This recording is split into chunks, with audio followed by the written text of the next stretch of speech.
오늘 하나님 말씀은 로마서 14장 6절입니다. 로마서 14장 6절 말씀을 제가 받들어 읽어드리겠습니다. 나를 소중히 여기는 자는 주를 위하여 소중히 여기고 나를 소중히 여기지 아니하는 자도 주를 위하여 소중히 여기지 아니하며 먹는 자도 주를 위하여 먹으며 하나님께 감사하고 또 먹지 않는 자도 주를 위하여 먹지 않고 하나님께 감사하느니라. 잠깐 말씀을 기도드리겠습니다. 인간의 생사 화복을 주관하시는 하나님 아버지, 원래만도 못한 저희들을 구원해 주시기 위해서 자신의 생명을 아낌없이 내어주시고 또 모든 수치와 고난과 멸시와 천대를 다 받으시면서도 묵묵히 자신의 역할을 잘 감당하셔서 저희들에게 구원의 길이 되시고 또 진리가 되셔서 산 소망 가운데 다시 오실 주님을 기다릴 수 있는 특권을 주셔서 참으로 감사를 드립니다. 이제 저희들이 이 세상에 사는 모든 날들 동안 세상에 속한 자가 아니요 세상을 사랑하거나 세상에 있는 것들을 사랑하는 자가 아니라 오직 주님의 종이요 일꾼이요 도구로서 또 나그네요 순례자처럼 살면서 주님이 기뻐하시고 원하시는 그런 삶을 살아가다가 주님 만날 수 있도록 도와주시옵소서. 저희들은 참으로 연약하고 부족하고 어리석기까지 합니다. 또 저희들이 무언가 열정이 더 부족하고 또 주님 앞에 온전하게 아낌없이 헌신하지도 못하는 그런 욕심 가운데 살아갈 때도 있습니다.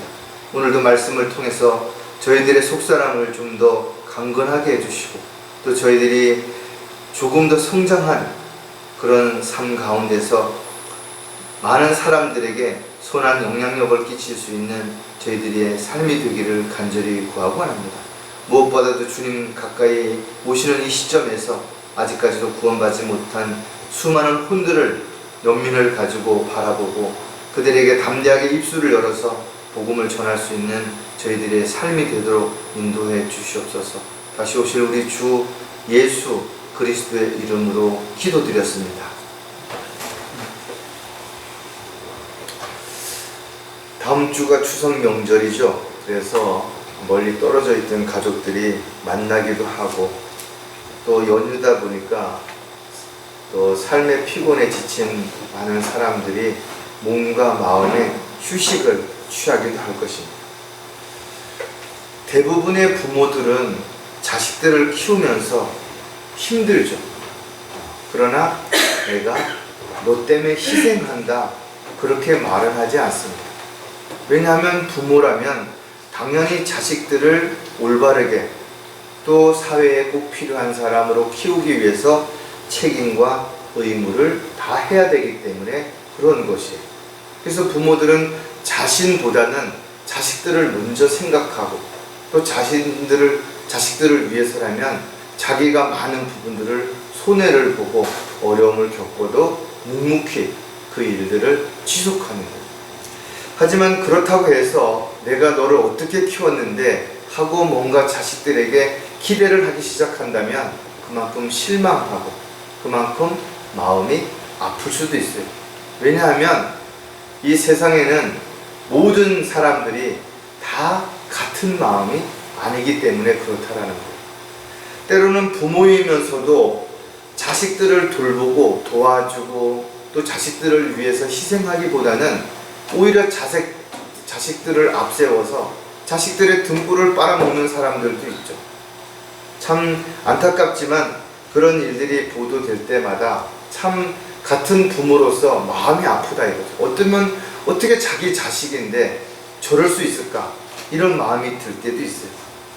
반대로 자식들이라고 해서 모두 부모들에게 효도하고 잘하는 거 아니에요. 어떻게 보면 자식들이 부모가 늙고 병들면 당연히 돌보고 보살피는 것이 자식된 도리가 분명하다 이거죠. 왜냐하면 자기가 어렸을 때 자식들을 키우면서 고생하고 희생했던 그 부모님들의 마음을 알기 때문에 조금이라도 보답하고자 그렇게 하는 거예요. 하지만 모든 자식들이 그러지 않죠. 오히려 부모들이 더 많이 힘들게 키워서 훌륭하게 된 자식들이 자기만 알고 자기 생각만 하다 보니까 부모를 소홀히 하고, 심지어는 자기의 육신의 욕정을 채우기 위해서 부모를 죽이고 부모의 돈을 빼앗고 버리고, 이런 일들도 얼마든지 일어나고 있다는 거죠. 그래서 우리는 세상에 참 좋은 부모, 좋은 자식들에 대한 이야기를 사람들은 들으면서 내 부모도 내 자식도 저랬으면 얼마나 좋을까, 이렇게 생각하기도 하죠. 또 그런 사람들이 있기 때문에 오히려 세상에는 많은 사람들이 선한 사람과 악한 사람으로, 또 좋은 사람과 나쁜 사람으로, 훌륭한 사람과 그렇지 못한 사람으로 비교가 되는 것도 사실인 것이에요. 하지만 오늘 저는 우리의 삶은 어떤가를 한번 좀 돌아보고자 합니다. 우리는 그리스도인인 것이에요. 즉 예수 그리스도를 만남으로 하나님의 자녀가 되었고, 새로운 목표와 목적과 새로운 소망을 가지고 살아가는 사람들이라는 것이죠. 그러다 보니까 세상 사람들이 이야기하는 그런 세상적인 것들보다는 훨씬 더 중요하고 가치 있고 의미 있는 일들이 무엇인지를 알고 있다는 것이에요. 그것을 우리가 알고 있다면 인간적인 면에서 때로는 서운한 점이 있고 또 화가 나고 속상하는 부분이 있다 하더라도 우리는 거기에 얽매여서 그것에 발목 잡혀서 그것에 안타까워서 하기보다는 지금 내가 해야 할 일들이 무엇이며 나는 어떻게 살아야 할 것인가, 이런 부분들이 반드시 필요하다. 저와 여러분은 세상 사람들처럼 체면이라든지 또 사람들에게 인정받기 위해서 형식적이고 가식적인 흉내내는 그런 삶을 살아야 할 이유가 전혀 없다라는 거예요. 왜? 우리는 우리의 모든 것들을 하나님이 다 보고 계시고 다 알고 계신 것이, 그렇다면 우리가 사람들 앞에 정직한 것처럼 성실한 것처럼 열심히 뭔가 믿음이 좋은 것처럼 그렇게 꾸며낸 위선적인 삶을 살 것이 아니라 정말 작은 일이라도 내가 할 수 있는 믿음의 분량에 따라서, 내가 할 수 있는 능력에 따라서 주님이 기뻐하시고 또 주님이 원하시는 일들에 뭔가 도구로 쓰임을 받는다면 그것이야말로 인생, 짧은 인생에 가장 가치 있고 의미 있는 삶을 살아가다가 주님을 만났을 때 참으로 칭찬받는 저와 여러분이 될 거라고 생각을 합니다. 자, 오늘 설교 제목은 어떤 사람이 헌신하는가? 헌신이라는 단어를 제가 사전을 찾아봤더니 몸을 드린다, 말 그대로 몸을 온전하게 드리는 이런 걸 헌신이라고 표현해요. 그러나 성경적인 의미는 단지 몸을 드리는 것뿐만 아니라 내가 가진 모든 것을 드리는 것, 시간이든 물질이든 능력이든 하나님으로부터 받은 은사든 주님이 기뻐하시고 주님이 필요로 하는 곳에 온전히 자기를 들여서 도구로 일꾼으로 쓰임 받을 수 있는 것, 이것이 바로 진정한 헌신이라는 거지. 그래서 헌신이 세상적인 육신적인 눈으로 보면 비슷할 수도 있어요. 종교 생활을 하는 사람도 열심히 뭔가를 하기 때문에 자칫 잘못하면 우리가 속을 수도 있겠지만, 그러나 영적인 눈을 가지고 우리가 바라보게 된다면 저것은 진정한 헌신인지 아니면 자신의 유익을 위해서 또는 자신이 사람들에게 인정받기 위해서 보여지기 위한 가식적인 그런 종교 생활인지를 우리가 알 수가 있다는 거죠. 그래서 남이 하니까 나도 해야지, 나도 저 사람들처럼 저렇게 하지 않으면 내가 무시당하거나 사람들에게 비난받지 않을까, 이래서 뭔가를 하고 있다면 이것은 종교 생활이라는 거지. 따라서 저와 여러분이 지금 어떤 일을 하든, 교회에 와서 무슨 일을 하든, 또 사람들을 만나서 어떻게 행하든, 또 가족들 앞에서 어떤 삶을 살든 간에 우리가 하는 것들이 정말 누구에게 보이기 위해서 가식적인 것이라면 이것은 절대로 지속적으로 해서는 안 되는 일이라죠. 왜냐하면 이런 모든 것들은 다 한계점이 오는 거예요. 그래서 참고 잘하다가 이게 폭발하면 하루아침에 위선자가 돼버리는 거예요. 네가 지금까지 나한테 잘해준 것이, 지금까지 나한테 참은 것이, 지금까지 나를 기다려준 것이 모두 네 자신을 사람들 앞에서 인정받고 훌륭하게 참 대단하다, 참 정말 사랑이 많다, 뭔가 자비롭다 이러기 위해서 한 것이 아니냐. 욥의 친구들이 욥에게 했던 것처럼 그렇게 보여줄 수 있다라는 거죠. 그래서 우리는 때에 따라서는 시간이 좀 걸릴 수도 있어요. 사람들이 오해할 수도 있고 또 사람들에게 그런 것들이 비난의 대상이 되고 욕을 먹을 수도 있어요. 그러나 우리가 정말 하나님 앞에 부끄럽지 않은 일이라면, 그렇게 우리가 자신을 정말 온전하게 아낌없이 사랑하는 마음으로 내어주는 것이라면 언젠가 시간이 되면 누군가가 알아주겠죠.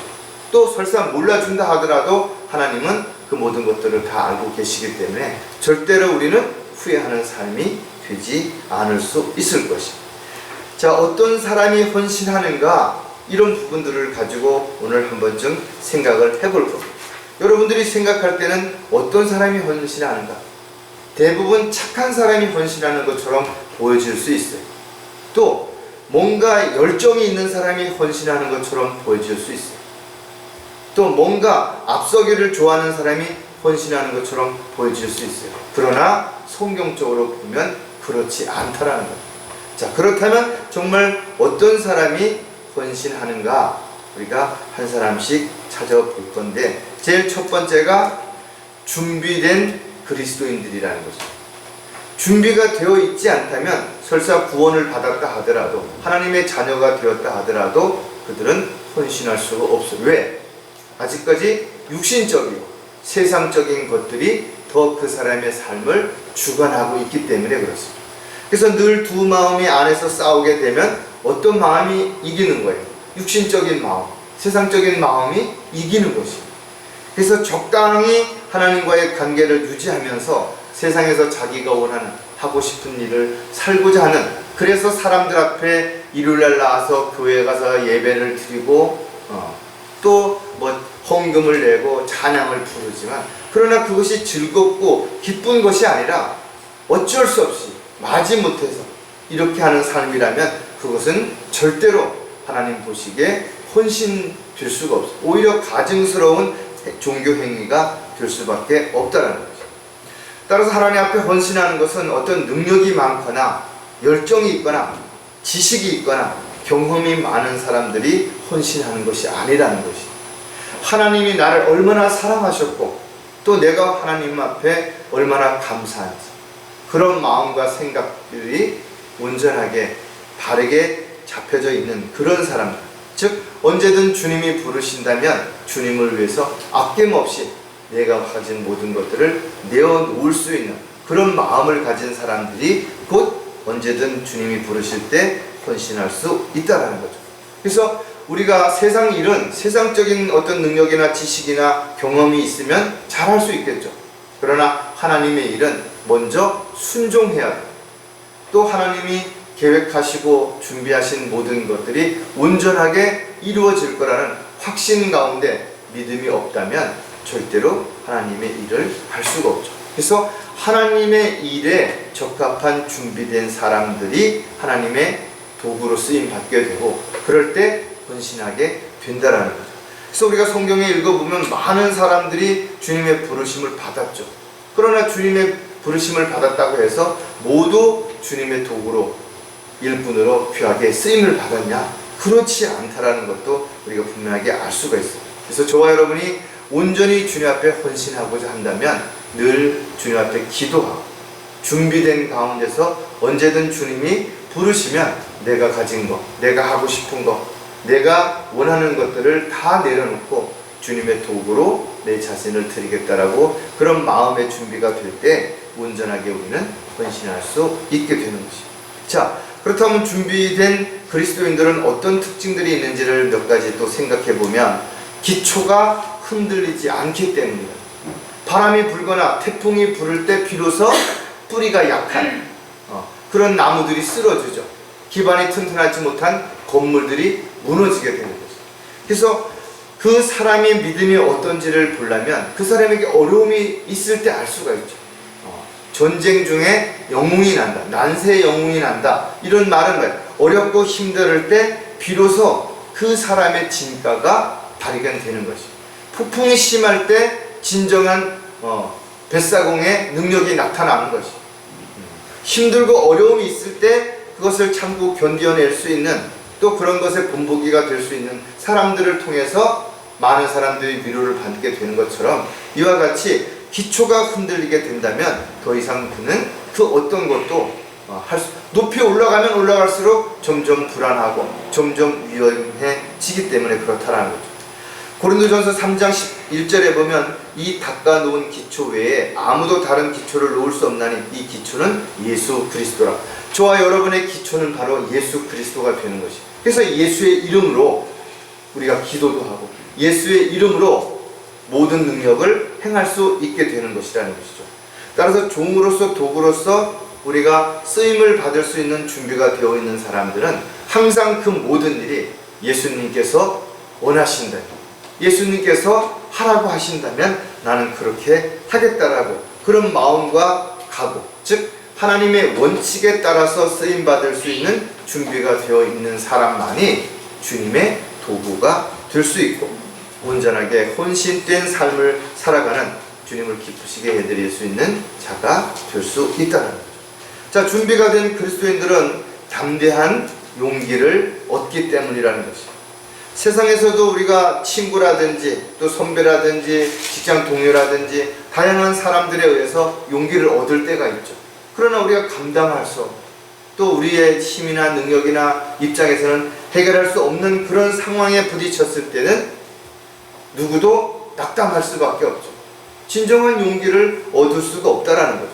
그래서 저와 여러분은 어떤 상황에서도 용기를 낼 수 있는 유일한 방법은 용기를 주시는 하나님을 우리가 믿고 있기 때문에 그렇다 했죠. 주님은 우리에게 어떠한 상황에도 용기를 내라는 거예요. 그렇다면 우리가 그 일을 감당할 수 있는 힘과 지혜와 능력을 주님이 주신다는 것을 알기 때문에 그런 거죠. 사도 바울 역시 마찬가지로 주님의 사역을 하는데 얼마나 힘들었겠냐, 얼마나 두려웠겠냐, 얼마나 불안했겠어요. 그럴 때 그에게 주님은 용기를 주셨다는 거죠. 사도행전 23장 11절에 보면 그날 밤 주께서 바울 곁에 서서 말씀하시기를 바울아 용기를 내라. 내가 예루살렘에서 나에 관한 일들을 잘 증거한 것과 같이 로마에서도 증거해야 하느니라고 하시느니라. 하나님께서는 우리에게 어떤 어려움에 처했을 때 위로해 주시고 용기를 주시죠. 그리고 더 큰 문제, 더 큰 어려움에 직면했을 때 지금 사도 바울에게 했던 것처럼 네가 그 작은 일에 용기를 내서 그 일을 극복하고 이겨냈던 것처럼 이번 일에도 네가 감당할 수 없는 것처럼 보여지는 이 일에도 너 용기를 내라. 넌 충분히 할 수 있다. 왜냐? 내가 너와 함께 항상 하기 때문이라는 것을 우리에게 가르쳐 주는 것이. 저와 여러분은 앞으로 어떤 일들이 일어날지 알 수 없다 이거죠. 그러나 중요한 것은 어떤 일이 어떤 상황에 어디를 가든 주님은 늘 우리와 함께 동행하실 것이고 우리가 지옥에 갈 수밖에 없는 벌레만도 못한 죄인이었을 때도 우리를 사랑하셔서 자기의 생명을 주신 그 주님께서 내가 주님을 위해서 헌신하겠다고 했을 때 어떻게 나를 버리시고 외면하시겠는 것인가 이거죠. 그러니까 주님을 만났던 사람들은 그 원형 경기장에서 야수들에게, 맹수들에게 사지가 찢기면서도 찬양을 부르면서 웃을 수 있었던 것처럼 죽창에 찔리고 화형대에서도 찬양을 부르며 갈 수 있었던 것처럼 우리가 용기를 주님으로부터 받게 된다면 어떠한 상황에 처한다 하더라도 우리는 절대로 낙담하거나 좌절하지 않을 수 있다는 거죠. 따라서 저와 여러분이 어떤 상태에 있든지 간에 주님으로부터 용기를 받을 수 있다면 우리는 다시 시작할 수 있기 때문에 절대로 헌신은 멈추지가 않게 될 것입니다. 자, 준비된 그리스도인들은 또 어떤 특징이 있는가 하면 성령의 능력으로 하기 때문이라는 것이죠. 많은 사람들이 열정을 가지고 열심을 내죠. 그러다 어느샌가 그림자처럼 없어져 버리는 것이죠. 왜 그런 것인가 이거죠. 그들이 열정을 때는 뭔가 하고 싶은 또 열정과 또 뭔가 유익이 있었기 때문에 그것을 참고 견뎠지만 그렇지 않은 상황이 되면 쉽게 그것을 포기한다는 거죠. 어떤 일이든 마음에 갈등이 있다면 할 수 없어요. 방황하게 되고 또 망설이게 되고 그래서 갈등이 오는 원인부터 먼저 정리를 해야 되는 것입니다. 이런 것이 남아있는 한 우리는 불안함과 두려움으로부터 벗어날 수가 없기 때문에 그런 거죠. 따라서 저와 여러분은 어떤 상황에서는 주님의 명령이 떨어지면 즉시 아브라함이 그랬던 것처럼 어디로 가야 될지 모르지만 그렇게 하겠습니다 하고 발을 떼드는 순간 주님이 길을 보여주시는 거예요. 안개가 걷히는 것처럼 요단 강물이 갈라진 것처럼 이렇게 우리에게 뭔가 출발할 때, 시작할 때 하나님의 능력이 함께 하신다는 사실을 반드시 기억해야 되는 것이죠. 다 보여주고 다 깔아주고 다 해주고 나서 하라고 하면 누가 망설이겠어요? 누가 거기에서 용기를 안 낼 수 있느냐이죠. 그래서 사도행전 1장 8절에 보면 그러나 성령께서 너에게 임하시면 너희가 능력을 받으리니 그러면 예루살렘과 온 유대와 사마리아와 땅끝까지 이르러 내게 증인이 되리라고 하십니다. 사실은 예수님을 따르던 제자들은 예수님이 십자가에 못 박히실 때 예수님이 비난받고 핍박받으시는 그 모습들을 다 보았죠. 얼마나 두려웠겠어요. 그리고 얼마나 많은 사람들이 감옥에 갇히고 매를 맞고 생명의 위협을 느꼈냐 이거죠. 그 모든 것을 다 봤던 그들은 불안과 두려움 가운데 있었기 때문에 예수님께서는 제자들에게 너희가 성령의 능력을 받으면 예루살렘뿐만 아니라 더 나아가서 모든 사마리아 땅 끝까지 이르러 바로 예수 그리스도를 증인하는 그런 삶을 살 거라고 그랬죠. 실질적으로 예수님을 따랐던 제자들이 다 도망갔었지만 그러나 예수님이 십자가에서 사망하시고 나서 부활하시고 승천하신 후에 성령이 내려와서 그들에게 임했을 때 그들은 흩어져서 모든 곳곳에 복음을 전하는 그런 도구가 되었던 것을 볼 수 있죠. 그 이후에 수많은 선지자들이 그랬고 수많은 또 선교사들이 그랬고 또 지금 우리가 그런 것처럼 여러 가지 어렵고 힘든 상황에 있지만 우리가 육신의 능력이 아니고 바로 성령의 능력 가운데 있기 때문에 우리가 참을 수 있는 거고 기다릴 수 있는 거고 또 우리가 소망 가운데 힘을 낼 수가 있다는 거죠. 이 모든 것들이 주님이 우리에게 주신 그 은혜와 사랑들을 알고 있기 때문에 각자에게 무엇을 하든 어디에 있든 우리에게 준비되시게 하시기 때문에 그것이 가능하다는 거죠. 하지만 이 준비가 되어 있지 않은 사람들, 아무런 준비도 안 되어 있고 될 대로 되라고 하는 사람들은 하나님께서 쓰실 수가 없어요. 특히 주님의 명령을 거역하고 대적하는 사람들을 어떻게 쓰시겠느냐 이거죠. 그래서 헌신된 사람들이 필요하고 하지만 많은 사람들이 부르심을 받는다 하더라도 헌신된 삶을 살지 않기 때문에 역시 소수의 사람들이 주님의 사역들을 이루어 가시는 거죠. 자, 둘째, 어떤 사람이 헌신하는가? 성숙한 그리스도인들이, 성숙하게 된 그리스도인들이 헌신을 한다라는 거죠. 왜냐하면 어린아이가 기저귀 차고 나가 전쟁터에서 영적 싸움에 전쟁할 수 없잖아요. 아무것도 모르는 신입사원이 회사를 운영할 수가 있는 것인가요? 마찬가지로 우리가 성장하지 않는다면 마귀를 모르는데 마귀의 힘을 대항할 힘이 없는데 어떻게 영적 전쟁에서 승리할 수 있겠냐라는 것이죠. 그래서 성경을 읽는 사람들이라면 각 시대에 하나님께서 부르신 사람들이 여러 가지 과정들을 통해서 성장시키시고 또 다듬으시고 훈련을 통해서 강력한 군사로서 빚어지게 만드셔서 그 일들을 감당할 수 있게 그렇게 하셨던 것이에요. 하지만 많은 사람들이 성숙하지 못하고 중간에 성장하는 과정에서 실족했다. 수많은 사람들이 세상으로 돌아가 진리를 버리고 다른 엉뚱한 것들을 움켜잡고 사람들 앞에서 걸림돌이 되는 그런 모습들을 우리가 볼 수가 있는 것이에요. 누구든지 욕심을 버리지 않는 한, 자신의 유익을 포기하지 않는 한, 자신을 부인하지 않는 한 마귀의 유혹에 넘어갈 수밖에 없다라는 거죠. 세상의 유혹에 넘어갈 수밖에 없다라는 거죠. 그래서 수많은 사람들이 구원받은 이후에도 다시 믿음의 대열에서 이탈하고 세상으로 돌아간 것이죠. 소수의 사람들만이 성숙해서 그 사람들이 또다시 누군가에게 복음을 전하고 진리를 증거하고 또 성경을 가르쳐주고 앞으로 일어날 일들을 이야기할 수 있는 도구로 살아갈 수 있는 것이 분명하다 이거죠. 따라서 저와 여러분에게도 어떤 일을 맡기셨다면 분명한 것은 우리가 그 일을 감당할 수 있는 능력이 있거나 아니면 미리 아심을 통해서 그 일을 감당할 수 있다는 사실을 보셨기 때문에 우리에게 지식을 주시고 지혜를 주시고 능력을 주시고 은사를 주셔서 그 일을 감당할 수 있도록 그렇게 준비되게 하시고, 또 어느 때인가 성숙한 그리스도인들이 되었을 때 그 일을 감당할 수 있도록 그렇게 하셨다는 거죠. 또 지금까지 여러 가지 모습 가운데서 크게 쓰임을 못 받고 있다 하더라도 여러분들이 당황할 필요 없어요. 낙담할 이유가 없다 이거죠.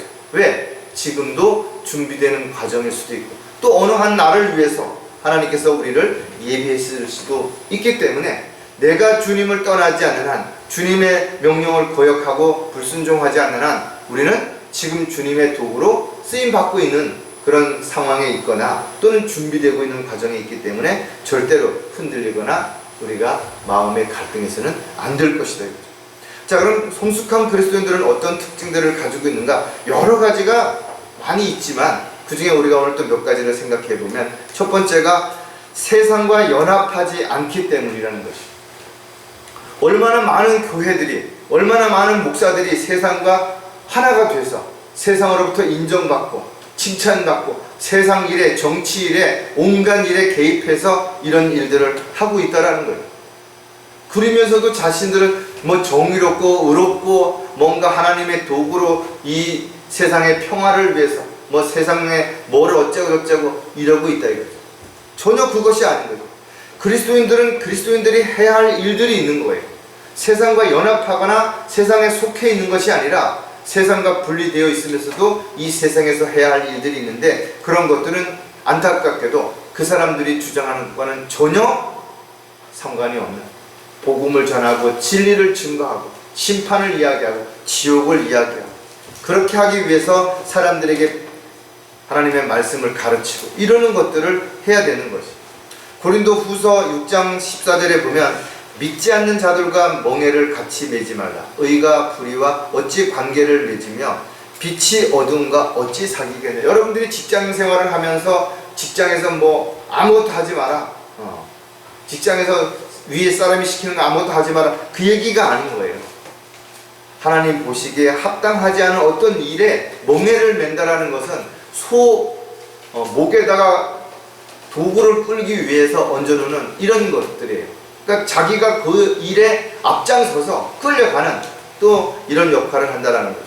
그래서 우리는 세상에 있는 것들을 사랑하지 않을 뿐만 아니라 악한 자들의 어떤 계획에도 동조해서는 안 되는 거지. 또 시편 기자가 말했던 것처럼 악한 자리에 자리를 앉지도 말고 그들의 자리에 함께 동참하고 같이 가지도 말고 그들과 함께하는 어떤 일도 해서는 안 된다는 것들을 우리에게 분명히 가르쳐주고 있다는 거죠. 따라서 우리가 죄를 짓고 세상과 연합했을 때, 죄와 연합했을 때 우리는 죄에게 끌려가는 것이고, 세상적이고 육신적인 사람들이 되어서 하나님 앞에 죄를 짓게 될 뿐만 아니라 교제가 단절되고, 그러면 하나님의 음성을 듣지 못하는 하나님의 종으로서 일꾼으로서의 역할을 할 수 없는 상황이 되기 때문에 그렇다죠. 그래서 성숙한 그리스도인들은 이런 사실을 알기 때문에 가장 먼저 세상과 분리되고 구별되고 선별된 그런 삶을 살아가는, 그래서 세상과 연합하지 않는 에큐메니칼 운동이라든지 뉴 에이지 운동이라든지 정치라든지 세상 어떤 그런 일에 연합하는 그런 삶을 살아가지 않는다는 거죠. 자, 성숙하게 된 그리스도인들은 어떤 또 특징이 있는가 하면 어떠한 고난도 견뎌내기 때문에, 처음에는 어렸을 때는 작은 고난에도 힘겹죠. 어렵죠. 국가대표 선수가 되기 위해서는 정말 날마다 죽는다는 그런 각오로 죽을 만큼 힘든 그런 훈련 과정들을 수없이 견뎌낸다고 그렇게 이야기한다 이거죠. 그래서 그들이 어떤 상황에서도 대처할 수 있는 그런 힘이 있고 그런 에너지가 있고 그런 열정이 있게 되죠. 하지만 올림픽을 따는 것은 아무나 따는 거 아니에요. 수많은 사람들이 동일한 목적과 생각을 가지고 열정을 가지고 하지만 그 중에 더 열정을 가진, 더 열심히 노력한, 또 더 재능이 있는 그런 사람들이 메달을 딸 수 있다는 것을 생각해 본다면, 저와 여러분도 마찬가지로 주님의 일을 하기 위해서 그냥 할 수 있는 거 없다. 쉽게 할 수 있는 건 아무것도 없다. 누구나 할 수 있는 일은 어떤 일도 없다라는 거죠. 그래서 그리스도인들의 삶에는 항상 고난이 동반되는 거예요. 수치와 멸시와 아픔과 핍박과 이런 것들이 늘 따라다닌다는 거죠. 생각지도 않은 많은 문제에 부딪히기도 하고 어려움에 노출되기도 하고 이런 것들은 역시 마귀도 일을 하고 있다는 증거라는 것이죠. 우리가 매일매일 영적 전쟁 속에서 살아가고 있다는 또 다른 증거라는 것이죠. 야고보서 5장 11절에 보라, 우리는 견뎌내는 자들을 복 있는 사람들로 여기나니 너희가 욥의 인내를 들었고 또 주의 결말을 보았거니와 주는 인정이 힘이 많으시고 자비로우시다. 주님께서는 외면하시고 우리를 모른 척 하시는 것이 자비롭지 않으셔서 그런 거 아니에요. 인정이 없으셔서 그런 것이 아니라 오히려 그런 과정을 통해서 우리를 더 단련시키시고 더 성숙하게 만들게 하기 위해서 보고 계시는 거죠. 너무 마음이 아프죠. 부모가 자식이 어떤 일을 하기 위해서 공부를 하려고 밤을 새우고 애를 쓰고 이러는 모습을 보면 안타깝죠. 안타깝다고. 그런데 그걸 모른 척 할 수밖에 없는 게 그 과정들을 겪어내야, 이겨내야, 그래야 그 어느 분야에서 인정을 받을 수 있기 때문에 기다려주는 거라. 주님도 마찬가지예요. 이것을 알라, 마지막 날들에 아주 어려운 때가 오리고 앞으로 일어날 일들에 대해서도 우리에게 미리 가르쳐준다. 그러니까 그 어려운 일들이 일어나고 어려운 상황이 부딪히게 될 때 너희들이 거기서 믿음이 흔들리지 않고 견뎌내려면, 세상이 점점 죄악으로 가득해지는 데서 살아남으려면 우리가 어떻게 살아야 되냐? 반드시 고난을 견뎌내라 이거죠. 이겨내라는 거죠. 참아내라는 거죠. 그래서 달려갈 길을 마치는 그 순간까지 넘어지지 않다. 그렇게 우리가 성숙한 그리스도인들이 될 때 우리가 주님 앞에 헌신할 수 있는 도구로 일꾼으로 쓰임받게 되는 거죠. 성숙하게 된 그리스도인들의 또 다른 특징이 뭔가 하면 주님 다시 오심을 기다리기 때문입니다. 세상 사람들은 이 세상에서 잘 먹고 잘 살고 이 세상에 남은 삶을 더 의미 있고 가치 있고 편안하게 살라 그러죠. 그래서 노후를 준비하고 노후에 내가 어떻게 살겠다고 해서 적금을 넣고 뭐 한다 이거죠. 물론 우리도 앞으로 주님이 늦게 오신다면 늙어가는 것이고 노후를 맞이해야 되고 언젠간 죽음을 맞이하게 되겠죠. 그러나 그렇게까지 두려워할 이유가 없다라는 거예요. 하루하루 우리가 하나님의 은혜 가운데 살게 된다면 힘들으면 힘든 대로, 어려우면 어려운 대로 주님은 어떤 식이든 우리를 도와주실 것이고 절대 외면하지 않을 것이고 힘들 때 우리를 위로해 주시고 용기를 주시고 또 손잡아 주실 것을 믿는다면 우리는 그런 것들로 인해서 당황하거나 낙심할 이유가 전혀 없다는 거죠. 그러나 주님을 기다리지 않는 사람들은 어떻게 해요? 이 세상에서 대접받고 인정받고 또 잘 먹고 잘 살기 위해서 남에게 거짓말을 하고 사기를 치고 속이고 이런 일들을 반복적으로 하는 거예요. 이게 세상 사람들만 그런 거 아니라는 거예요.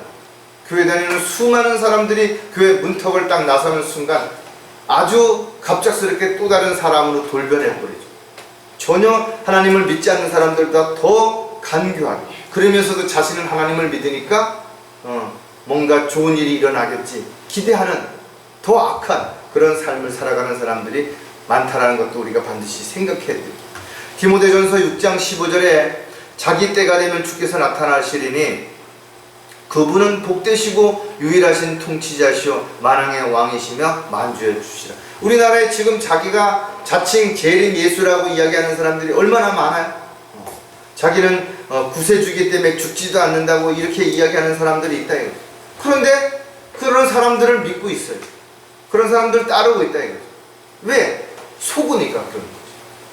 마지막 때에 이런 사람들이 점점 더 많아지겠죠. 그래서 여기 있다 저기 있다 그리스도가 어디 있다라고 이야기해서 속지 마라 이거죠. 내가 올라간 그대로 구름을 타고 이 땅에 다시 오시겠다 이거죠. 그러니까 드러나게 공개적으로 오시겠다라는 거예요, 주님. 그런데 사람들은 이미 왔다라고 그것이 뭐 하나의 의미가 뭐 비유적으로 이렇게 이야기하는 것이지 뭐 손오공도 아닌데 어떻게 구름을 타고 오냐 뭐 어쩌고 저쩌고 어떻게 중력의 법칙을 거스를 수 있느냐 별별 얘기를 다 하지만 아니다 이거죠. 그리고 어떤 사람들은 주님이 언제 오신다 뭐 내년에 오신다 10년 후에 오신다 뭐 언제 봄에 온다 가을에 온다 수많은 사람들이 이야기하고 있다. 그거는 현혹되지 말아요. 왜? 그 날과 시는 아무도 아들조차도 모른다 그랬어요. 그만큼 모든 권한은 하나님에게 주어졌다라는 겁니다. 그 날과 시간에 관해서는 아무도 모르나니 정녕 하늘에 있는 천사들도 모르고 아들도 모르며 오직 아버지만 아시느니라. 그래서 주님이 이 땅에 십자가에 못 박히시러 오신 것도 또 때가 돼서 죽으신 것도 부활하신 것도 승천하신 것도 또 때가 돼서 오시는 것도 모두 하나님께서 주관하시는 그 날에 오시는 것이다. 그래서 성숙한 그리스도인들은 오늘 당장 주님 오세요, 난 너무 힘듭니다, 그렇게 하지 않는다 이거죠. 주님, 제가 이 땅에서 좀 더 잘 먹고 잘 살고 부귀영화를 누리고 하다가 그때 좀 오세요, 이렇게 말하지 않는다 이거죠. 왜? 이 모든 건 주님 오실 때가 돼서 오시는 것이에요. 오늘 오시면 더 좋고 내일 오신다면 내일 하루 더 내가 살 수 있고 일할 수 있는 기회가 주어진 거라고 생각한다면 절대 우리는 주님을 기다리고 있는 사람으로서 사모하며 기다리는 사도 바울과 같은 그런 삶이 되려면 성숙한 그리스도인, 바로 위에 있는 것들을 바라보고 주님을 바라볼 수 있는 사람들만이 헌신된 삶을 살아갈 수 있다는 거예요. 자, 어떤 사람이 헌신하는가? 마지막으로 청지기가 된 그리스도인들이라 했죠. 세상 일은 세상을 계획을 세운다고 해서 다 이루어지는 거 아니죠. 자신이 열심히 뭔가 노력했다고 해서 결과가 항상 좋은 것만도 아닌 것이, 항상 변수가 있고 이런저런 문제가 있고 이런저런 사람들을 만나게 되고 어떤 일도 보장된 건 없죠. 그러나 하나님의 일은 다르다 이거죠. 하나님의 계획은 완벽하게 세워지시고 하나님의 계획대로 모든 일들은 완벽하게 이루어지는 것이, 다만 저와 여러분이 그 일들의 도구로 쓰임 받는다면 주님이 원하시고 주님이 약속하신 그 하나님의 원칙에 따라 지금 내가 도구로 일꾼으로 쓰임을 받고 있는가, 그렇지 않은가, 이것이 중요한 것이. 지금 주님이 나에게 어떤 일을 맡기신 것을 내가 하고 있는가, 아니면 내가 그냥 주님의 일을 하겠다고 자청해서 뭔가 주님이 시키지 않는 일들을 하고 있는 것인가, 이거 훨씬 더 중요하다는 거죠. 따라서 주님의 뜻과 계획을 내가 외면한 채 주님 앞에 헌신하겠다고 하는 이 모든 열정들, 주님 보시기 합당하지 않은 것이, 오히려 가증스러운 것이. 나는 시킨 적이 없는데 자기가 하나님의 이름을 팔아서 내가 주님의 일을 했다라고, 주님 시키시는 일을 했다고, 이건 거짓말쟁이다. 따라서 하나님의 일꾼, 하나님의 종은 반드시 주님의 명령에 따라서 주님이 원하시는 대로 주님의 목적과 계획과 약속에 따라서 움직여지는 도구가 반드시 되어야 한다는 거죠. 따라서 저와 여러분을 부르신 분명한 이유와 목적이 있다면 지금 내가 하는 일들도 주님이 부르신 목적과 부합해서 합당한 것인가 분명히 살펴봐야죠. 청지기라고 하는 것에 우리는 초점을 맞춰보면, 청지기는 주인이 원하시고 또 주님이 맡겨주신 일들을 위해서 자신을 부인하고 온전히 순종하는 그런 사람들. 그래서 청지기에 요구되는 것은 바로 신실함이라는, 자기 마음대로 자기 하고 싶은 대로 그렇게 하는 사람들을 청지기라고 말하지 않는다라는 거죠. 그렇다면 저와 여러분이 과연 주님이 시키시는 일만, 주님이 시키시는 때에, 주님이 시키시는 방법으로만 그렇게 하고 있는가? 내가 가진 모든 것들이 내 것이 아니고 주님의 것이며 나는 주님의 모든 것들을 관리하는 청지기로 주님이 원하시는 삶을 살고자 하는가? 이런 부분들을 살펴본다면 나는 지금 헌신하고자 하는가? 아니면 헌신이라는 말만 앞세우고 내가 하고 싶은 일을 하려고 하는가? 이런 부분들을 정확하게 분별할 수 있게 될 것입니다. 자, 청지기가 된 그리스도인들의 또 다른 특징을 우리가 몇 가지 생각을 해보면, 마음이 변질되지 않기 때문이라 이거죠. 사람들의 마음이 아침에 다르고 저녁에 다른다 그러죠. 오늘 다르고 내일 다른다 그러죠. 왜? 마음은 수시로 바뀐다라는 거예요. 감정에 따라서, 기분에 따라서, 느낌에 따라서, 사람에 따라서, 장소에 따라서 다른다라는 거죠. 그래서 많은 사람들이 두 마음, 아니 세 마음, 네 마음을 가지고 살아간다라고 이중인격자라고 말하는 이유가 바로 그런 거예요. 여기서는 이런 모습을 보였는데 저기서는 훨씬 또 다른 모습, 새로운 모습을 보이고 있기 때문에 그렇다라는 거죠. 성경은 남을 속이지 말라 그랬고 속지 말라 그랬을 뿐만 아니라 자신마저 속이지 말라 그랬대요. 왜? 수많은 사람들이 자기 자신을 속이는 거예요. 그러면서도 나는 괜찮겠지.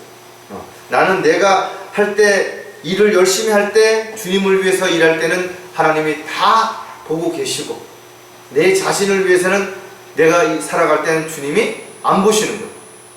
왜? 볼만한 이유가 없기 때문에, 관심을 가질 이유가 없기 때문에. 그런데도 불구하고 거꾸로 이야기하죠. 내가 잘못할 때는 주님이 못 보시고 내가 잘할 때만 주님이 보신다고 착각하는 수많은 사람들은 마음이 이미 변질된 것이죠. 왜? 그 마음을 살피시는 하나님을 모르고 있다는 것이죠. 왜? 눈이 멀었기 때문에, 마음이 굳어졌기 때문에 그런 것이죠. 잠언 21장 2절에 사람의 모든 행위가 자신의 눈에는 오르나 주께서는 마음들을 감찰하시느니라. 요즘 국회의원들이 하는 것들을 한번 여러분 보시면 아마 많은 사람들이 이야기하는 것 동일하죠. 다 자기들이 뭐라 그래요? 국민들을 위해서 그렇게 한다라는 거예요. 이 국민들은 지금 이 어려운 불경기에 상여금도 못 받고 보너스도 못 받고 밀리는 월급조차도 못 받고 힘들게 그렇게 가족들이 모여서도 정말 허리띠를 졸라매고 있는데 국회의원들은 떡값으로 뭐 240 몇만 원인가 이렇게 받았다 이거죠. 그 양심 있는 국회의원 중에 한 명은 자기 부끄럽다라고 얘기를 했다 이거죠. 그리고 그 돈을 가지고 뭐 어려운 사람들에게 했는데 그나마 그래도 양심적인 사람들도 있겠지만 하는 모습들이 뭐예요? 모두 국민들을 위해서라는 거죠. 모두 다 당을 위해서, 뭐를 위해서라는 거예요. 자기 자신을 위해서라고 한마디도 하지 않지만 모두가 결국은 자기 밥그릇, 자기 자신을 위해서 그렇게 하고 있다는 것을 우리가 알 수가 있는 것이죠. 하나님의 일꾼들은 자기가 일을 많이 했다고 해서 자랑하지 않죠. 일을 많이 못했다고 해서 부끄러워하지 않는다 이거죠. 주님이 맡겨주신 일에 최선을 다했다면 착하고 의로운 종이라고 인정을 받는 것이죠. 큰 일이나 작은 일이나 온전히 자신이 주님이 맡겨주신 일에 최선을 다했다면 동일한 상을 주시는 것이죠. 따라서 우리가 세상 사람들이 아무도 몰라준다, 누구도 몰라준다, 내 마음을 몰라준다 하더라도 내가 주님이 다 알고 계신다면 그 마음이 변질될 이유가 없다라는 거죠. 그리고 그 마음이 바뀔 이유가 없다라는 거죠. 오직 주님만을 바라보면서 그 마음, 주님이 기뻐하시는 그런 도구로 쓰임받는 저와 여러분이 되어야 되는 것이죠. 자, 청지기가 된 또 다른 그리스도인들의 특징이 뭔가 하니까 낙담하지 않기 때문이라 했죠. 저와 여러분 일하다가 실패할 수 있죠. 열심히 노력했는데 생각보다가 아니라 반대로 더 어려운 상황에 처해질 수도 있는 것이. 마음대로 될 수 있다면, 하고 싶은 일 다 할 수 있다면 누가 하나님을 믿고 누가 하나님 앞에 기도하겠는 것입니까? 자기가 하지. 그래서 우리가 약할 때 오히려 감사해야 되는 이유는 내가 약하니까, 부족하니까, 잘 못하니까 하나님 앞에 기도하는 것이죠. 이것이 필요합니다. 이것을 하게 능력을 주십시오. 지혜를 주십시오. 환경과 여건을 주십시오. 얼마나 감사한 일이냐 이거죠. 때로는 우리가 힘들고 어려운 일들이 너무 피곤하고 고달프고 손해를 보는 것 같지만 시간이 지난 다음에 보면 오히려 전화위복이 되어서 더 많은 것들을 얻게 되고 더 많은 것들을 깨닫게 되는 것이죠. 저도 힘들고 어려운 많은 일들이 있었고 특히 육신적으로도 큰 질병으로 수술을 받은 적이 있죠. 그러나 그 당시엔 정말 힘들었다. 정말 힘들었지만 지금 시간이 지난 다음에 보면 그 시간들을 돌아보면 내가 이런 일들도 참았는데 이런 일들 중에서도 내가 포기하지 않았는데 이런 마음 또 이런 어려움도 내가 극복해냈는데 또 이렇게 언제든 또 나에게 위험한 상황이 닥칠 수도 있고 언젠가 마지막 날이 나에게 이렇게 하루아침에 닥칠 수도 있다는 걸 알았기 때문에 그렇게 세상에서 뭐 대단히 소중한 것도 없고 억울할 것도 없고 또 남기고 가는 것에 대해서 아쉬워할 것도 없다라는 거예요. 그냥 하루아침에 눈을 떴을 때 오늘이 나에게 주어진 일 감사하는 거예요. 지금 내가 할 수 있는 일을 하는 거 감사하는 거예요. 그리고 오늘 밤에 내가 눈을 감은 다음에 그것이 끝난다 하더라도 그렇게 어려울 것이 없다라는 생각을 가질 만큼 그런 마음이 들기 때문에 오히려 낙담하지 않고 살아갈 수 있게 되는 거죠. 에레미야 1장 17절에 보니까 그러므로 너는 내 허리를 동이고 일어서서 내가 너에게 명한 모든 것을 그들에게 말하라. 그들의 얼굴을 보고 낙담하지 말라. 그래야 내가 그들 앞에서 너로 부끄러움을 당하지 않게 하리라.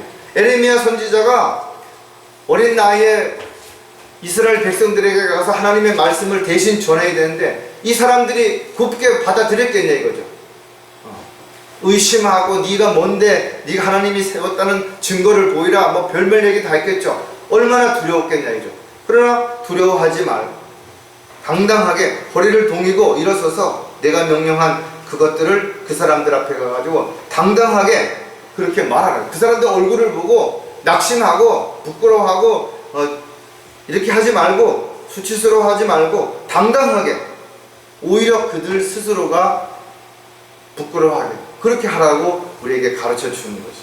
마찬가지로 저와 여러분도 힘들고 어렵지만 세상 사람들 앞에서 매일 힘들다, 죽겠다, 억울해서 못 살겠다 이렇게 말한다면 과연 세상 사람들이 우리를 보고 하나님을 뭐라고 표현하겠는 것이냐. 저와 여러분이 분명 힘들고 어려운 상황인지를 주변 사람들이 다 아는 거예요.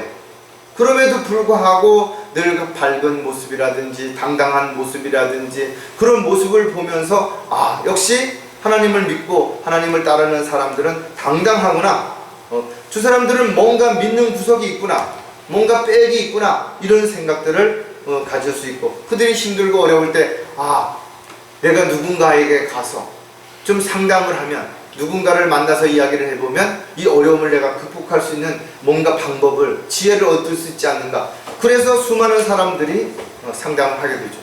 제가 지금 이렇게 가끔 보면 전혀 모르는 사람들이 누군가를 통해서 좀 상담을 좀 해달라고 그래서 만나는 분들이 가끔 있어요. 그분들이 보면은 저처럼 이제 육신에 어떤 큰 질병을 얻었거나 또 가족이 그렇거나 아주 어려운 상황에 처해 있거나 그런 분들이 그런 이야기들을 한다 이거죠. 자기네 교회 목사가 있음에도 불구하고 이야기하는 그런 사람들이 있다. 왜? 자기가 지금 겪고 있는 어려움이나 그런 상황을 누군가에 얘기하면 충분히 그것을 공감해주고 들어주고 거기에 대해서 뭔가 해결할 수 있는 방법을, 지혜를 얻을 수 있지 않을까, 그렇게 생각하는 거예요. 실질적으로 그렇다라는 거죠. 따라서 저 여러분이 어떤 상황에 처해도 주님이 다 보고 계시는 것이, 또 그 일이 설사 실패하고 그 일이 잘못된다 하더라도 주인이 시키신 일에 우리가 최선을 다했다면 그 결과에 대해서는 우리가 책임질 게 없어요. 책임을 져야 할 이유도 없고 그것으로 인해서 낙담할 이유가 더더욱 없다라는 것이. 그래서 우리는 도구요 일꾼이라면 주님이 시키실 때, 주님이 원하실 때 그 자리에서 최선을 다할 수 있는 청지기의 역할을 잘 해가야 될 것이다. 자, 청지기가 된 그리스도인들은 절대로 후회하지 않기 때문이라는 것이죠. 여러분들 주님 만난 이후에 세상 사람들처럼 아까 형제님 얘기하시는 것처럼 빛과 번쩍하게 잘나고 대접받고 인정받고 그런 삶을 살지 못했다고 해서 후회하는 것인가 이거죠. 그렇지 않다 이거죠. 저도 직장을 그만두고 이 일을 들어와서 힘들고 어려운 삶을 살았고 또 그 지금도 앞으로 또 살게 되겠지만 후회하지 않는다 이거죠. 사람들과 비교해서 나는 뭐도 없고 뭐도 누리지 못하고 그거 후회하지 않는다 이거죠. 오히려 감사한다 이거죠. 왜? 나는 그들이 가질 수 없는, 그들이 노력해도 그들이 갖고 싶어 아무리 애를 써도 가질 수 없는 것들을 이미 가졌고 그들이 갖고 싶어하는 것보다 훨씬 더 좋은 것들을 앞으로 가질 것에 대한 확신을 갖고 있기 때문에 그렇다라는 거죠. 그래서 우리는 우리의 삶을 돌아볼 때 아쉬운 점은 있을 수 있죠. 좀 더 잘할 것, 열심히 할 것. 그러나 후회하지는 않는 그런 삶을 살아가는 저와 여러분이 반드시 되어야 되는 거죠. 왜? 우리는 청지기이고 주님은 우리를 청지기로서의 삶을 살았을 때 거기에 대한 보상을 약속하고 있기 때문에 그렇죠. 로마서 8장 17절에 보면 이는 현재의 고난들이 우리에게 나타나게 될 영광에 감히 비교하지 못한다고 내가 여기기 때문에. 여러분 정말 그렇게 여기는가 이죠. 여러분들이 아니 이 세상에서 뭐 50평 아파트 대단하다고 이야기하는데 우리가 가서 살아야 할 새 예루살렘의 그 넓은 저택을 한번 좀 생각해 보면 비교가 되겠냐 이거죠. 비교가 안 되는 거예요. 이 세상에서 뭐 무슨 조그만 벼슬이라도 하나 하고 무슨 대접을 받으려고 하는 그런 수많은 정치인이나 이런 사람들과 우리가 왕으로서 1000년 동안 통치하는 이런 부분들을 어떻게 비교가 되냐 이거. 세상 사람들이 생각하는 이 세상의 땅이 몇 평이고 뭐 어쩌고저쩌고 이야기하는데 우리가 한 혼이 천하보다 귀하다고 그랬다 이죠. 얼마나 소중한 일들을 우리가 하고 있는 것인가. 그렇다면 과연 우리가 하는 것이 하다가 잘 안 되고 실패하고 어려움을 겪고 또 하고 그러다가 평생에 우리가 한 사람을 구정했다면 우리가 얼마나 대단한 일을 한 것인지를 한번 좀 생각해 보라는 거예요. 저와 여러분을 통해서 누군가가 또 구원받을 수 있는 하나의 어떤 본이 되었다면, 하나의 모델이 되었다면, 그들에게 어떤 믿음의 어떤 기준이 되었다면 이 얼마나 큰 일을 한 것인지를 한번 좀 생각해 보라. 먼 건물을 대단한 걸 짓고 수많은 사람들을 모으고 뭔가 한 거 대단한 거죠. 대단한 거 아니다. 자, 그리스도의 심판석에서 수많은 사람들이 수치와 부끄러움을 당하게 될 것이지만 오히려 묵묵히 작은 일에 최선을 다했던 사람들은 그 일로 인해서 잘했다고 칭찬을 받을 수도 있게 될 것이에요. 그렇다면 저와 여러분은 어떤 자리에, 어떤 위치에서, 어떤 자세로 일을 해야 될 것인가? 그것이 오늘 우리에게 주시는 바로 온전히 사도 바울의 고백처럼 살아도 주를 위해서 살고 죽어도 주를 위해서 죽어야 하는, 자신을 부인하고 십자가를 지고 매일 주님의 종으로 일꾼으로 도구로서 살아갈 때 이것이 진정한 헌신된 삶이라는 것. 작은 것부터 시작하는 헌신의 삶이 우리가 주님을 기쁘시게 해드리는 삶이라는 것도 반드시 기억하는 한 주가 되셨으면 좋겠습니다. 기도하겠습니다.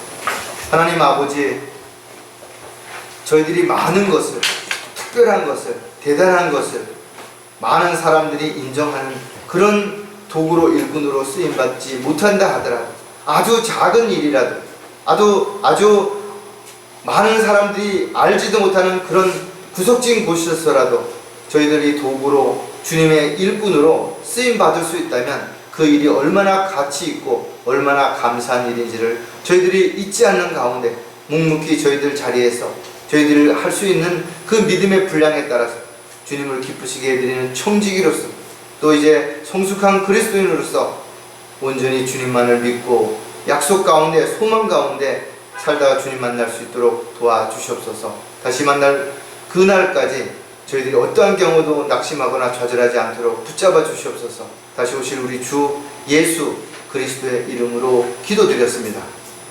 아멘.